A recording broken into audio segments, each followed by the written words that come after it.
Hello বন্ধুরা, তোমরা দেখতে পাচ্ছ আমি আছি কিন্তু এখন শ্রীকান্তলার সেই মাঝখানে অবস্থায়।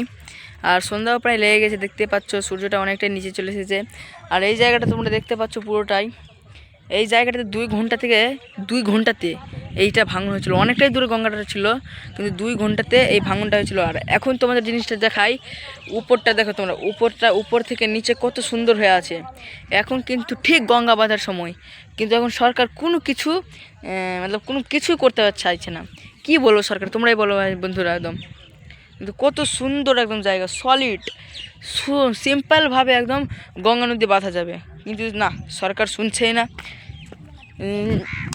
এই জানুয়ারির 28 তারিখ থেকে উদ্ঘাটন ছিল গঙ্গা নদীর, কিন্তু এখন কোনো উদ্ঘাটনই হয়নি।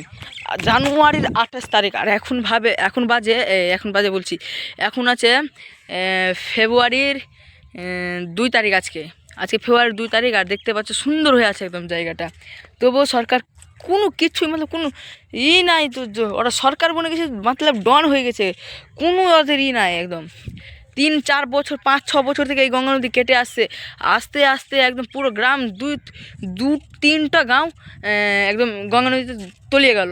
এবার এটা 4 নম্বর গ্রাম। আর 3-4টা গ্রামও যদি পড়ে সরকার না দেখতে পায়, তার কী দেখবে? তারা সরকার বনলো কেন? আর এই সব ভুল আমাদের দিয়ারাবাসী এবং পুরা ওয়েস্ট বেঙ্গলের। কারণ কি, যখন ওরা নেতা বনছে তখন তো তারাই ভোট দিয়ে দিচ্ছে, তারা ভোটও চাইতে আসছে। আর এখন তাদের নেতা বানালাম আমরাই, আর আমাদেরই কোনো রেসপন্স নাই। দেখতে পাচ্ছ এখন সুন্দর গঙ্গা বাঁধার টাইম, কিন্তু এখন কোনো হাল নাই, কোনো কিছু নাই।